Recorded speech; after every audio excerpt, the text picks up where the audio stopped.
சுந்தரர் வரலாறு. சுந்தரமூர்த்தி நாயனார் திருமுனைப்பாடி நாட்டில் திருநாவலூரில் இசை ஞானியார் சடையனார் என்னும் தாய் தந்தையருக்கு மைந்தராக தோன்றினார். அவருக்கு பெற்றோர் இட்ட பெயர் நம்பி ஆரூரன். அழகில் சிறந்து விளங்கியதால் அவரை சுந்தரர் என்றும் அழைத்தனர். நரசிங்க முனையரையர் என்னும் அரசர் நம்பி ஆரூரரை எடுத்து வளர்த்தார். இவரது திருமணத்தில் ஈசன் ஒரு வேதியராக வந்து ஓலை ஒன்றை காட்டி இவரை தனக்கு அடிமை என்று சாதித்து இவர் மீது வழக்கு எடுத்தான். நம்பி ஆரூரர் தம் மீது வழக்கை தொடர்ந்த அந்த வேதியரிடம் வாதிட்டு தோற்றார். பின்னர் வேதியராக வந்து தன்னை தடுத்து ஆட்கொண்டவன் இறைவனே என்பதை உணர்ந்த நம்பி ஆரூரர் பித்தா பிறைசூடி என்னும் திருவெண்ணெய்நல்லூர் பதிகம் பாடி துதித்தார். இறைவனுடன் வலிந்து வாதம் செய்தமையால் வன் தொண்டர் என்னும் திருப்பெயரும் சுந்தரருக்கு வழங்கலாயிற்று. திருவதிகை வீரட்டானம் என்னும் திருத்தலத்தில் கோவிலை ஒட்டிய திருமடத்தில் ஒருநாள் நம்பி ஆரூரர் படுத்து உறங்கினார். அப்போது ஈசன் ஒரு முதியவராக வந்து தன் திருவடிகளை சுந்தரரின் முடிமேல் வைத்தருளி, என்னை உனக்கு தெரியவில்லையா என்று கேட்டு மறைந்தான். முதியவராக வந்தவர் சிவபெருமானே என்று உணர்ந்த சுந்தரரும் தம்மானை அறியாத சாதியார் உளரே என்று தொடங்கும் பதிகத்தை பாடி பணிந்தார். முன்பு திருக்கையிலையில் சிவபிரானுக்கு அணுக்க தொண்டராக ஆளாள சுந்தரர் என்னும் பெயர் பெற்று விளங்கியர் நம்பி ஆரூரர். அப்போது உமாதேவியின் பணிப்பெண்களான கமலினி அனிந்திதை என்னும் பெண்மணிகள் மீது காதல் கொண்டார். அந்த வினையை தீர்க்க மண்ணுலகில் நம்பி ஆரூரராக தோன்றினார். கமலினியும் அனிந்திதையும் முறையே பறவையார் சங்கிலியார் என்னும் பெயரில் பிறவி எடுத்தனர். அவ்வாறு மண்ணுலகில் நம்பி ஆரூரராக பிறந்த ஆளாள சுந்தரர் சிவபெருமானின் திருவருளின் வலிமையால் திருவாரூரில் வன்மீகநாதர் ஆலயத்தில் கமலினியாக அவதரித்துள்ள பறவையாரை கண்டார். அந்த பெண்ணின் நல்லாளை மணம் செய்து கொள்ள விரும்பினார். இறைவன் திருவுள்ளப்படி சுந்தரருக்கும் பறவையாருக்கும் திருமணம் இனிதாக நிகழ்ந்தேறியது. திருவாரூரில் ஒருநாள் சுந்தரமூர்த்தி நாயனார் இறை தரிசனத்திற்கு சென்றபோது இறைவன் அவர் முன் தோன்றி தன் அடியார்களை போற்றி சொல் மாலை சாற்றும்படி அவருக்கு கட்டளையிட்டான். அந்த சொல்மாலைக்கு தில்லைவாழ் அந்தணர்தம் அடியார்க்கும் அடியேன் என்று அடி எடுத்து கொடுத்து மறைந்தான். ஆரூரரும் சிவனடியார்கள் புகழை எடுத்துரைக்கும் திருத்தொண்ட தொகை என்னும் திருப்பதிகத்தை பாடி பரவசத்தில் ஆழ்ந்தார். குண்டையூர் கிழார் என்னும் அன்பர் திருவாரூரில் எழுந்தருளியிருந்த சுந்தரமூர்த்தி நாயனாருக்கு நெல் அனுப்பி வந்தார். ஒரு சமயம் குண்டையூரில் நெல் விளைச்சல் குறைந்திருந்தபடியால் நம்பி ஆரூரருக்கு நெல் அனுப்ப முடியாமல் வருத்தம் கொண்டு இறைவனை வேண்டினார் குண்டையூர் கிழார். அப்போது இறைவன் அருளால் அந்த ஊர் முழுவதும் நெற்கதிர்கள் மலை போல் குவிந்தன. இறைவனுக்கு நன்றி தெரிவித்து மகிழ்ந்த குண்டையூர் கிழார் இத்தனை நெல்லையும் எவ்வாறு சுந்தரரிடம் சேர்ப்பிப்பது என்று செய்வதறியாது திகைத்தார்.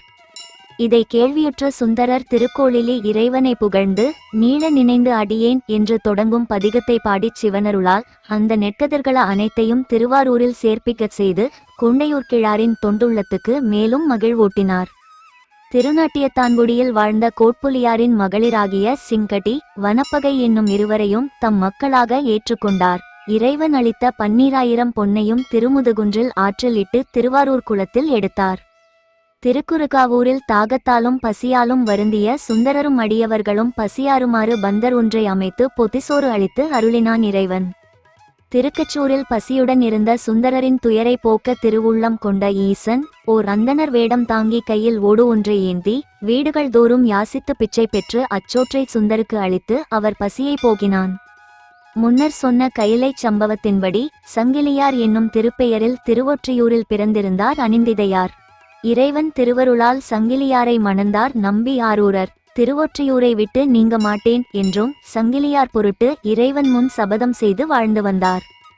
இவ்வாறு தாம் செய்த சபதத்தை காத்து திருவொற்றியூரில் வாழ்ந்த காலத்தில் ஒரு நாள் திருவாரூருக்கு சென்று இறைவனை தரிசிக்க வேண்டும் என்னும் எண்ணம் மிகுந்து அவ்வூரை நோக்கி சென்றார். திருவொற்றியூர் எல்லையை தாண்டியதும் சபதத்தின் வலிமையால் அவருடைய இரு கண்களும் பார்க்கும் சக்தியை இழந்தன. கண்பார்வை இழந்தாலும் திருவாரூருக்கு செல்ல வேண்டும் என்ற உறுதியோடு இருந்த சுந்தரர் வழியில் திருவெண்பாக்கத்தை அடைந்தார். வெண்பாக்கத்து பெருமானை பாடி ஊன்றுகோல் ஒன்றை பெற்றுக்கொண்டார். காஞ்சி மாநகரில் ஏகம்பனை தொழுது தம் இடக்கண் பார்வையை மீண்டும் பெற்றார். வழியில் தலங்கள் பலவற்றை தரிசித்துக் கொண்டே திருவாரூரை சென்றடைந்தார். தியாகேசரை தொழுது இறைஞ்சி தம்மை துயரத்திலிருந்து காத்தருள வேண்டினார். அவரது இசைப்பாடலை கேட்டு அவருக்கு அருள் செய்ய திருவுள்ளம் கொண்ட எம்பெருமான் அவருக்கு வலக்கண் பார்வையும் கொடுத்தருளினான். இழந்திருந்த கண்பார்வையை இறையருளால் மீண்டும் பெற்று மகிழ்ந்த தம்பிரான் தோழராகிய ஆரூரர் தாம் பறவையாருடன் மீண்டும் இணைய அருளுமாறு வேண்டினார். ஈசனும் தனது தோழரின் துயரை துடைக்கும் பொருட்டு ஓர் ஆதிசைவர் வடிவம் கொண்டு பறவையாரிடம் தூது சென்று அவர்கள் இருவரையும் மீண்டும் சேர்த்து வைத்தான். திருப்புக்கொளியூர் என்னும் இடத்தில் ஒரு சிறுவன் மடுவில் குளிக்கும் போது முதலையால் விழுங்கப்பட்ட செய்தியை கேட்டார் சுந்தரர். அவனது பெற்றோர் படும் துயருக்கு மனமிறங்கி சிவபெருமானை துதித்து ஊரைப்பார் ஊரை உகந்து என்ற பாடலை கொண்ட பதிகத்தை பாடினார். அந்த பாடலை பாடி முடிப்பதற்குள் முதலையும் அந்த சிறுவனை கரையில் கொண்டு வந்து உமிழ்ந்து சென்றது. ஏயர்கோன் கலிக்காமர், சோமாசிமாரர், சேரமான் பெருமாள் முதலிய நாயன்மார்களுடன் நட்பு கொண்டு வாழ்ந்தார் சுந்தரமூர்த்தி நாயனார். ஒருநாள் திருவஞ்சைக்களத்து கோயிலுக்கு சென்று உலக வாழ்க்கையை அறுத்து ஆட்கொள்ள வேண்டும் என்று வேண்டி பதிகம் பாடியருளினார். அவரது வேண்டுதலுக்கு இசைந்த இறைவன் சுந்தரரை கையிலைக்கு அழைத்து வர வெள்ளை யானை ஒன்றை அனுப்பி வைத்தான்.